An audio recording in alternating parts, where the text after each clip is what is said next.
Bismillahirrahmanirrahim. Assalamualaikum warahmatullahi wabarakatuh.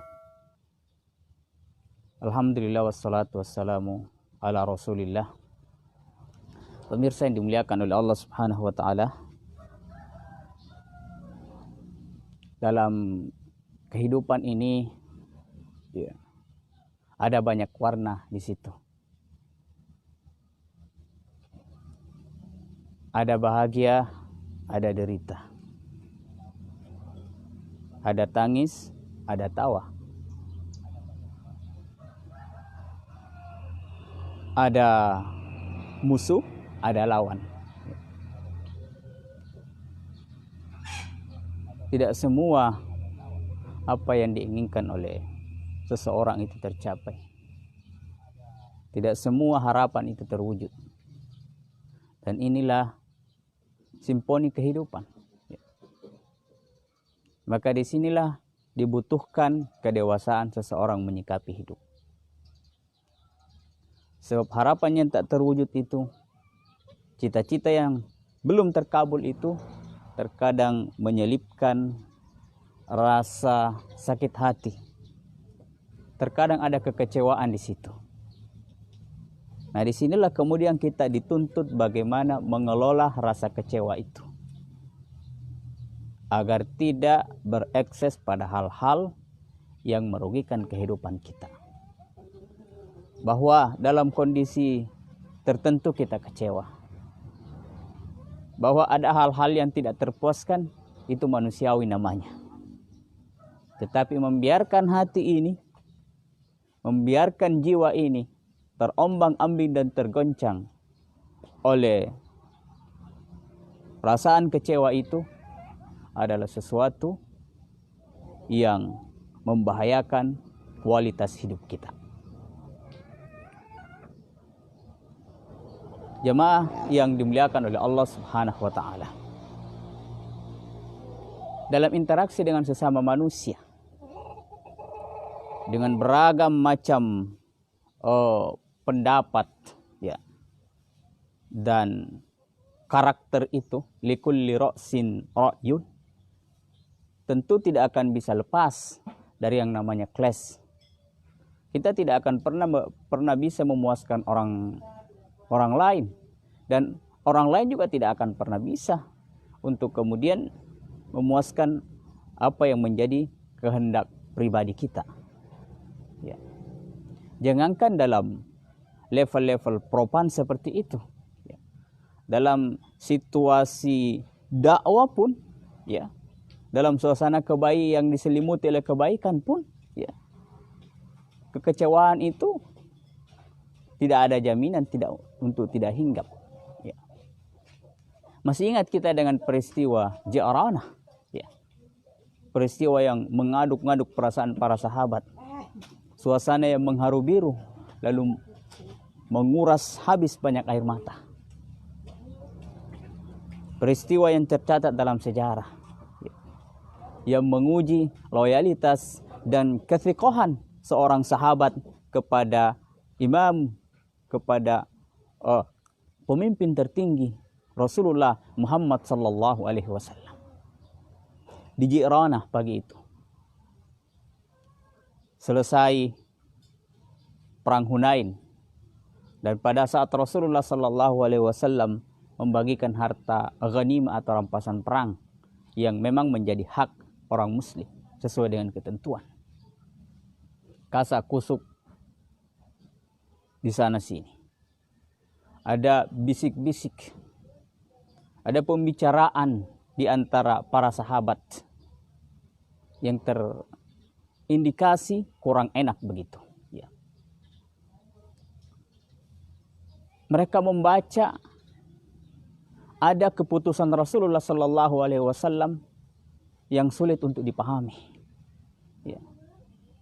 Ada kebijakan Rasulullah yang dipertanyakan oleh sebagian sahabat. Dan kondisi seperti itu kemudian digunakan oleh orang-orang yang tidak bertanggung jawab untuk memperkeruh suasana. Akhirnya yang berseliweran berita bahwa Rasulullah Shallallahu Alaihi Wasallam sudah kembali kepada kaumnya. Ya. Ada kekecewaan dengan keputusan Rasulullah, ya. Di mana pada saat itu Rasulullah memberikan jatah lebih banyak kepada kaum Quraisy, ya, dibandingkan dengan kaum Ansar, hanya mendapatkan sedikit saja. Ya. Akhirnya untuk meredam suasana ini, ya, Sa'ad ibn Ubaidah dari kalangan Ansar memberanikan diri untuk menghadap Rasulullah Sallallahu Alaihi Wasallam dengan hati yang gusar. Ya. Ada kekecewaan yang tersirat juga dalam hatinya, ya, sebagai manusia biasa. Tetapi inilah sahabat, ya, sekeruh apapun ganjalan yang dia rasakan, ya, ya, sebesar apapun sesuatu yang mengganjal dalam hati dan pikirannya, tetap mereka tidak keluar dari etika dan akhlakul karimah. Mereka mampu mengontrol diri, mereka mampu mengendalikan suasana. Lalu Sa'ad ibn Ubaidah ini menghadap Rasulullah Sallallahu Alaihi Wasallam lalu berkata, "Wahai Rasulullah, maafkan saya ingin menyampaikan sesuatu sebagai penyambung lidah, penyampai aspirasi dari kaumku dari golongan Ansar." Rasulullah menjawab, "Ada apa wahai Abu Ubaidah?" "Ya Rasulullah, aku membaca suasana yang tidak mengenakkan, kasak kusuk di antara para sahabatku itu. Mereka mempertanyakan, ya, tapi mereka tidak berani untuk menyampaikan kepadamu. Mereka mempertanyakan keputusanmu untuk membagikan harta rampasan itu lebih banyak kepada kaum kafir Quraisy, ya, dibandingkan dengan mereka."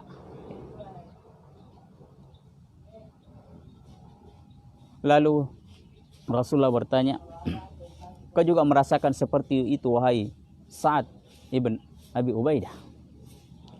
Lalu Rasulullah Sa'ad dengan jujur dan polos dia mengatakan, "Saya bersama dengan kaumku, ya Rasulullah."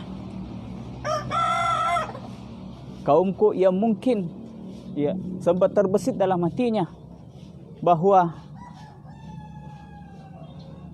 kamilah, ya, yang menolong saat mereka membutuhkan.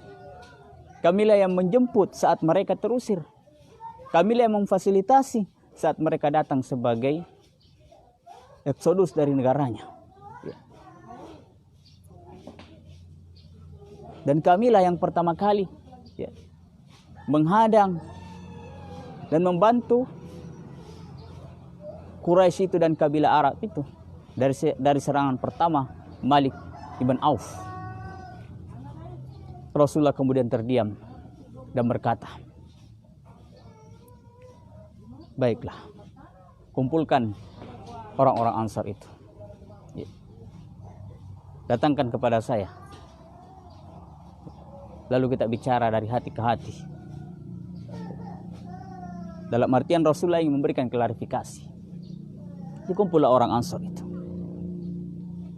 Lalu kemudian Rasulullah SAW menjawab, "Aku tahu engkau mempertanyakan ini. Dan aku tahu bahwa kami dulunya orang-orang terusir, engkaulah yang menampung kami.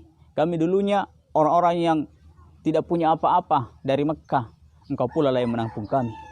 Kami dulunya orang-orang yang tereksodus, engkau pula lah yang memberikan fasilitas. Tetapi ketahuilah, wahai sahabatku, ya, apakah engkau menginginkan dunia? Padahal engkau telah bersama dengan Rasulullah. Maukah engkau mereka pulang dengan membawa kambing domba dan rampasan perang itu, sementara engkau pulang membawa Rasulullah Sallallahu Alaihi Wasallam? Engkau telah memiliki iman, dan aku yakin dengan keimananmu itu. Sementara mereka itu orang yang masih ragu-ragu. Lalu aku berikan dunia itu untuk kemudian menjadikan mereka merapat dengan agama ini."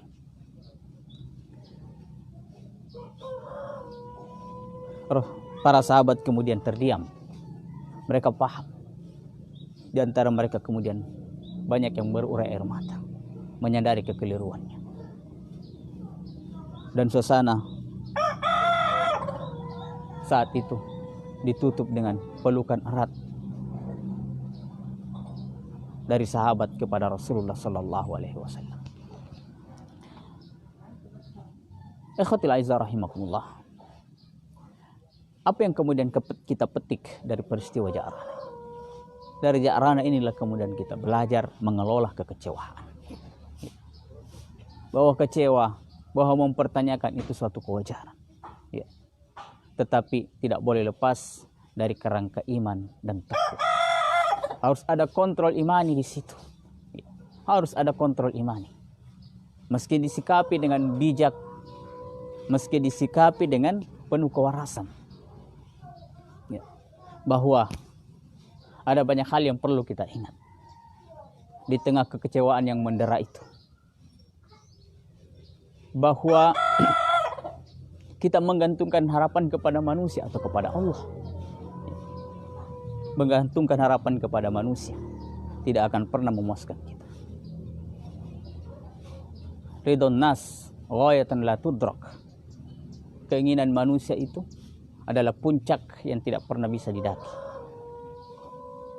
Waridullah ghayatan la tutrak. Sementara ridho Allah Subhanahu wa taala itu puncak yang tidak boleh kita tinggalkan. Fadrik ma la yutrak. Maka carilah apa yang tidak boleh kita tinggalkan. Watruk ma la yutrak. Dan tinggalkan apa yang tidak bisa kita capai. Saat kekecewaan itu menyelusup dalam dada kita, maka periksalah niat kita. Apakah betul-betul karena kita sudah mencari ridho Allah Subhanahu wa taala atau ada tendensi lain?